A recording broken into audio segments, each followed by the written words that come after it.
All right, welcome back, physicists. Today we are going to continue on, and just to check, the last thing that we looked at, and I believe that we did in class last Friday, was checked homework 7.2.1, which were those three problems dealing with, these three big ideas. Now, as we go through these things, we are getting real close to being able to talk about, like how gravity is actually calculated in those things, which we may be able to get to today. So, just verify for me. In your notes in 7.2, we had our first big section is orbits of planets and satellites, where we worked out Newton's thought experiment where he's going to blast himself in the back of the head at like 7 kilometers a second or something. We noticed that the other day. We then knocked out the velocity in the orbital period. So just to keep that up here, you do not need to write it again, but I'm going to write the velocity equation up here. It's the square root of g, and I'm going to say m just in general. For, I think ours has Earth over the radius, so I guess I'll just do that. If you have Venus, would you want something else? Like if we're orbiting around the sun, this would be the mass of the sun instead. Cool. Okay, and then we had our period, which we already have there. Sweet. Baller. So, continuing on, we have still in 7.2, our first main section was the orbit of planets and satellites. Second main section is this discussion over free fall acceleration. So, free fall acceleration.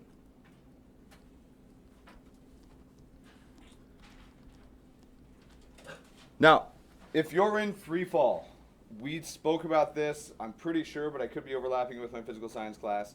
I think we've talked about free fall before. On our planet, what is the rate at which you accelerate if there's no air resistance?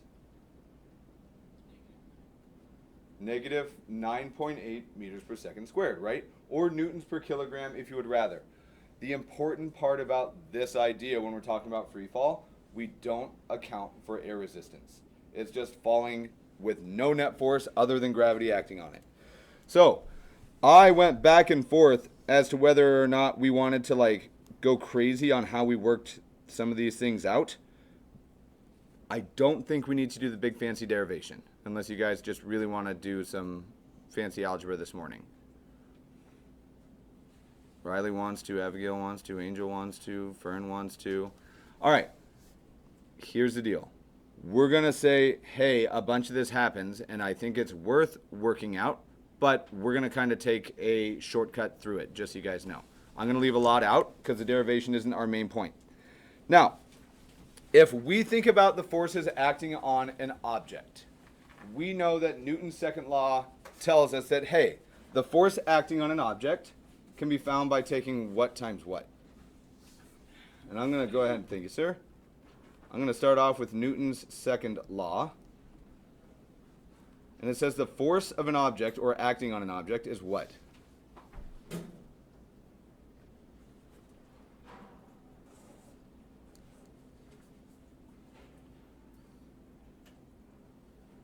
Too many answers at once. Sorry there.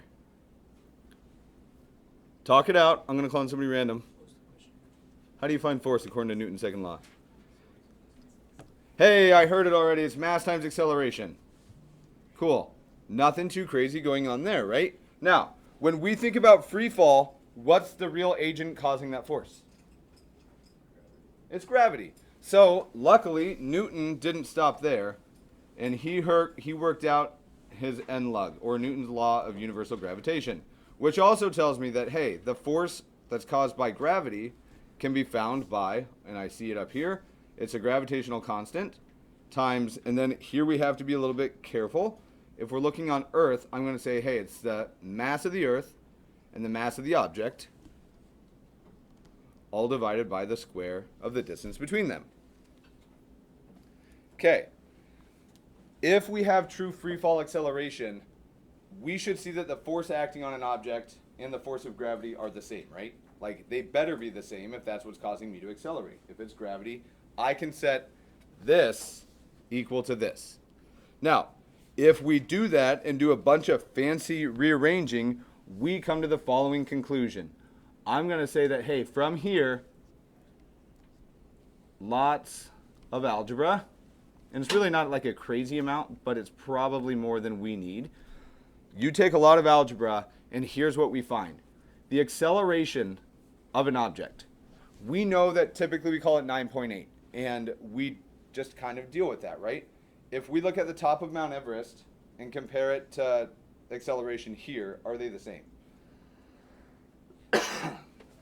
So I hear yes. I want you to choose yes or no and argue it with your neighbors. Even if you guys both agree, one of you pick the contrary belief and argue it. I'm going to give you about 2 minutes. Is the acceleration on top of Mount Everest the same as the acceleration on the top of Ballyhoo? We'll do that. Cool. Talk it out. If you are trying to argue that they're the same, I wouldn't say you're entirely right, but I also don't think you're entirely wrong. If we look, do you guys know how tall Mount Everest is? It's about 30,000 feet, which I'm trying to remember. It's actually 29,000 and like 3 feet or something like that. Which meters is what? Close to 10,000 meters? Wait, that's not right. 30,000 feet, that's 5 miles. Whatever 5 times 1.6 is. 10 kilometers almost. 7, 8, I don't know, somewhere in there. Not super worried about the actual number. Mount Everest is huge. It's gigantic. Is it really gigantic when you compare it to the whole size of the Earth? So it feels like a big difference in distance to us, but in the real world, like that's pretty minimal. Now, depending on how close and how far you want to round, you will see actual differences in this. I know that the gravity in, I'm trying to think, Mexico City is like 9.79, whereas in New York City it's like 9.81. Those little tiny differences are a result of the square of the radius changing because we're a little bit further away from, the center of our planet. However, as we look at it, turns out if you want to know how fast something accelerates at any given height on any given planet, so we'll use our planet for this example right now, it's pretty easy. You simply take g, and we're going to multiply this by the square of the radius of Earth over the gravitational constant.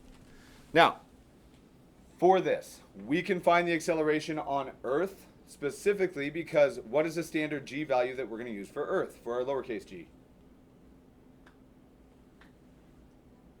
It's 9.8. So this is working out a proportional relationship for this. What this winds up telling us is a few different things. So immediately, I'm just going to put a star next to that one because it's worth having. We're not going to use that one like crazy, but immediately we see a couple things that I want to highlight for us. From this piece, if we look at this and we have the radius, and I have a typo. I have a terrible typo because I looked at all the algebra that I did. I need everybody to pay attention. You see this capital G? We get it out of there. Get it out of there. We instead are just going to use r squared. And that's my bad, guys. Sorry about that. I looked up at the previous. Okay. In this situation, if the radius of Earth is the radius that we're looking at, like we're at sea level, the acceleration is just g. Do you guys agree with that? Because we would get r squared over r squared is the same, and they just divide out. If sea level,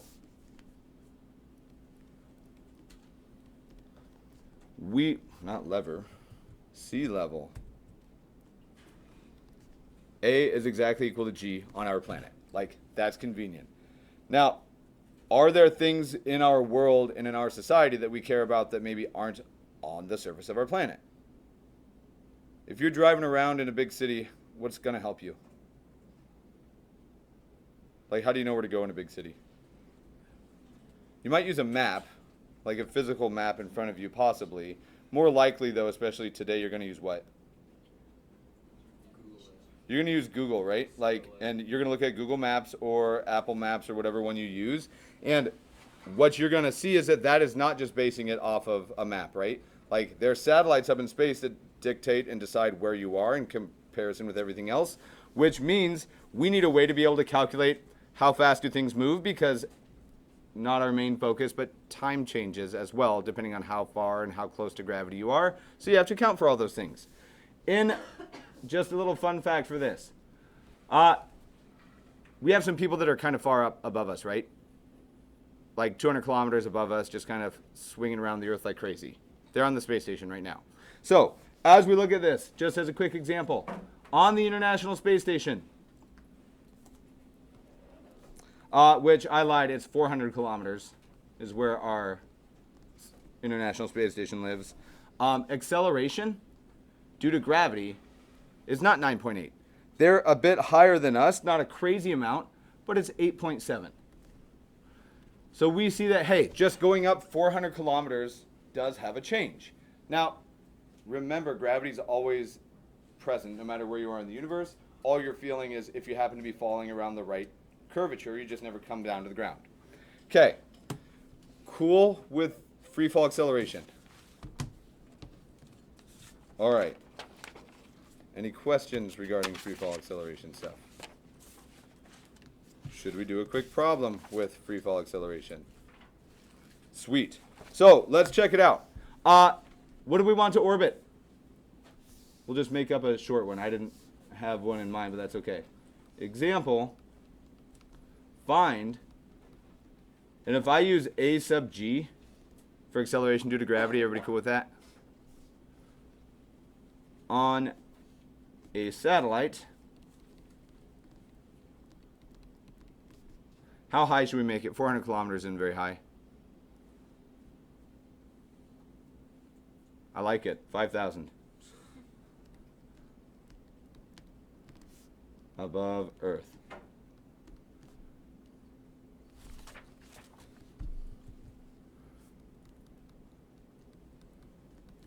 Cool. You guys have access to it, but I am going to hook it up for you guys real quick. The mass of Earth. I'm just going to give you guys a known here. The mass of Earth. Anybody remember it off the top of your head? 5.97 times 10 to the 24 kilograms. Cool. I will give you guys a second. I want you to figure out what is the rate of acceleration due to gravity on this satellite. Cool. It's essentially plug and chug, but I'll have you guys get at it. Sweet. 6.38. We'll get here. My bad, guys. 6.38 times 10 to the 6th meters. My bad. Thanks for your understanding. If this is what we have, what am I going to plug in for values? What's this G value? 9.8. Okay. And the radius of Earth is this big boy right here, right? 6.38 times 10 to the 6th squared. And then we're going to divide by, and then let's work this out just here. What do we get when you do 6.38 times 10 to the 6th plus 5 times 10 to the 6th? I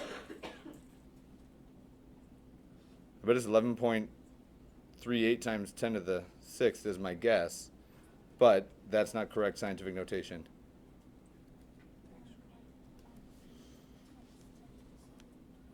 .138 times 10 to the 7th. Can somebody second? That seems right to me. Okay, and then what happens with this? Squared. So I have everything that I need to typed in here. Let's check it.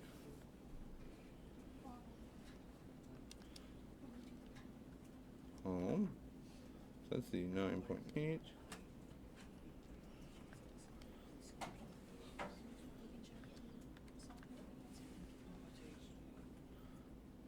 And Nick, remember, if you have questions, I can also help. I'm pretty sure.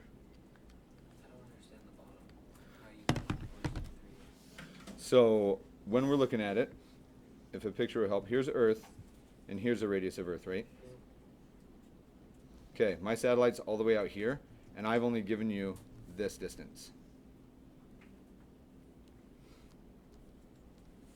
If I want the actual radius of the orbit, it's this whole distance. Whoa.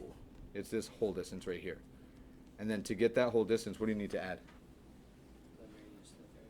Yep, so if we check our calculator, and I'm just going to show you this here so you can verify it. I have 6.38 times 10 to the 6th plus 5 times 10 to the 6th.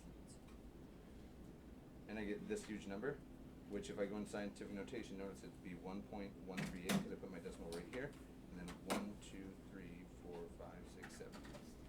I'm just adding those two together to get it. Okay, looking at things. I'm almost done typing it on mine. As long as you don't get any squares anywhere weird. Sean, I think your number is a bit too big. I get something pretty small, especially compared to Earth. Values, what do you get when you type it in? So I'm going to write several of them here. 2.09. I got 3.43. Anybody get something different? I get 3.08 when I do it. And I got a bunch of confirmations. I think that this one is the one that we should look at. If you got anything other than 3.08, let's find where your mistake happened.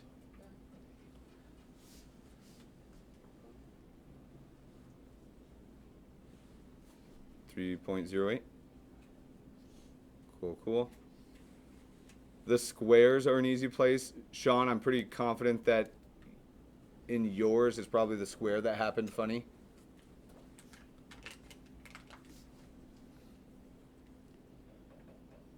.08.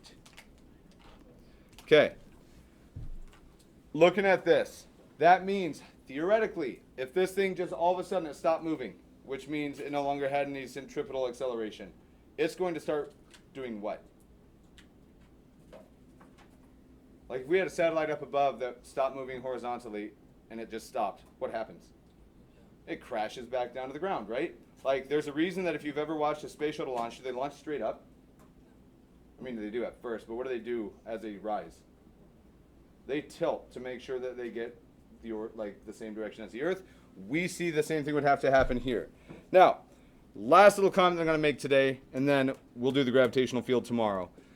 If we go the right distance away from Earth, it is possible, and it does happen, that we get what are called geosynchronous satellites.